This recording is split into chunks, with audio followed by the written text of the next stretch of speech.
Again, here talking about covalent compounds. All right, a covalent compound is made up of two or more nonmetals. All right, now remember the nonmetals will be on the right side of the staircase. So it's going to be two or more things made out of the right side of the staircase, the nonmetal side. All right, now the big thing with these are they share electrons. We talked about in ionic how there was a transfer. One gave up and one took electrons.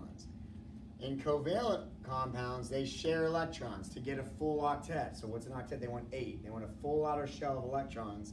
And so I'll show you an example of that right here. So if I have fluorine, and fluorine has 7 valence electrons, and I have chlorine, and chlorine has 7 valence electrons, all right? Well, fluorine's like, dude, give me your electron. Chlorine's like, I'm not giving you my electron, give me your electron. I only need one. I only need one. Well, sharing is caring, right? So if they share an electron, and then this one goes here, and this one goes here, then their outer shells now both have 8, right? Because they have, if you look at fluorine, it's got 8. If you look at chlorine, it's got 8. So sharing electrons will give them both a full outer shell. And that is a covalent compound, right? It's going to be made out of 2 nonmetals. Sometimes you'll see it with hydrogen too. Well, hydrogen only has 1, but it wants to look like helium. So what does it need? It needs 2. So chlorine, okay, it's going to say, hey, hydrogen, why don't we hook that up? Okay, and chlorine's like, oh yeah. So then they share an electron. So now chlorine has 8 and hydrogen has 2, and they're happy, all right? So that is a covalent molecule. Now, you're going to see that because they're sharing, there's multiple ways to write them, okay? And so sometimes you might have, SO2, and sometimes you might have S2O5, and sometimes you might have S3O7. Those are 3 different ways to write sulfur and oxygen together, okay? And it's because they're sharing electrons they can do that. Well, that is called the law of multiple ratios. Okay, that means they can exist in multiple combinations, like N2O5 or N3O7. How is that different than ionic? Ionic, remember, you could only have one way to write it. That was a definite proportion, right? So law of definite proportions. Covalent is a law of multiple ratios, so those are directly opposites, all right? So the 3 major differences, covalence, right? Made up of 2 or more nonmetals. Ionic is made up of a metal and a nonmetal. How they form, share electrons. How do ionics form? They transfer electrons. What law sums it up? Law of multiple ratios. What law sums it up?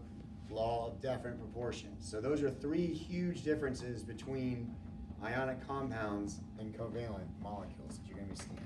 Covalent compounds. Now, once I form them, how do I name them? Okay, so naming molecular compounds, it's actually really easy. You're going to have the prefix and then the element's name, and then the prefix and the element's name change to IDE.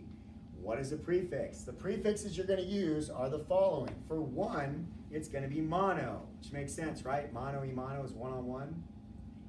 2 is di, okay, which is 2. 3 is tri, like a tricycle has 3 wheels, right?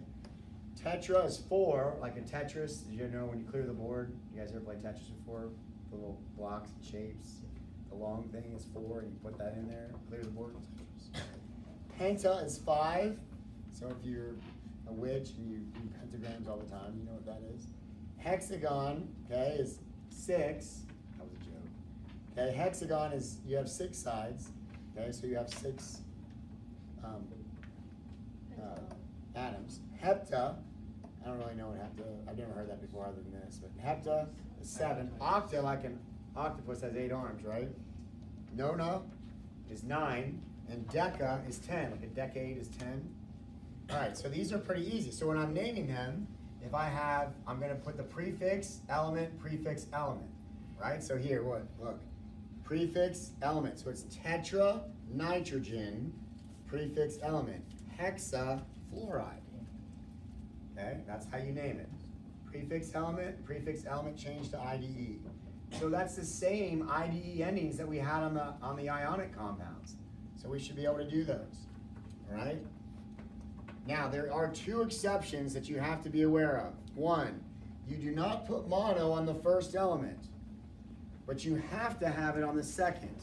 And so we see that when we do carbon monoxide, which is a common thing that you see all the time. You might have detectors in your house.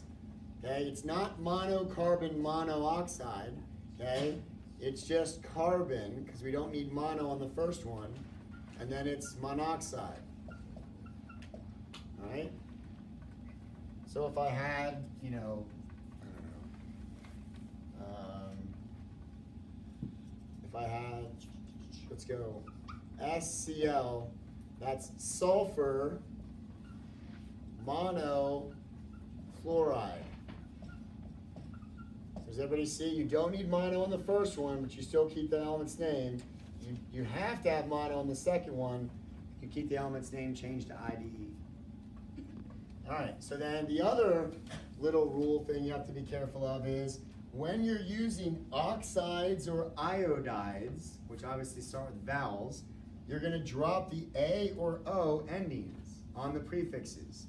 So this right here is going to be what? It's going to be dinitrogen. So dinitrogen, and it's not pentaoxide. You drop that A, so it's just pentoxide. Okay? Dinitrogen pentoxide.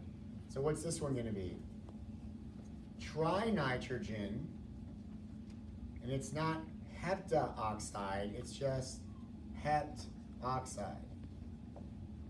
So when you're dealing with iodines and oxides only, you drop the A or the O endings. All right, so that's why on the other one, carbon monoxide, it wasn't monooxide. You didn't have two O's, it's just monoxide. All right, let's do another one. What if I have, let's do AS3 I4. So this is tri-arsenic, and then it's going to be tetriodide.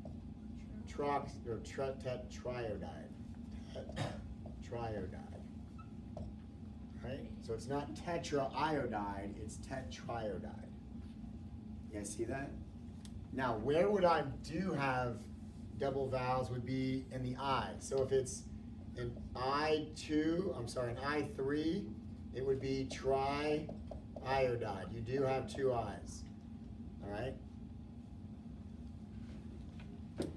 So, or trioxide, you keep the I. So that's the only one that kind of looks weird. All right. So, key differences like I talked about. Ionic compounds, metals and nonmetals. Covalent compounds, two or more nonmetals. Ionic compounds transfer electrons, forming ions. Okay? Covalent molecules, they share electrons to get the full outer octet. All right, the total charge of a compound must be zero. The total charge doesn't matter as long as they have a full octet of electrons.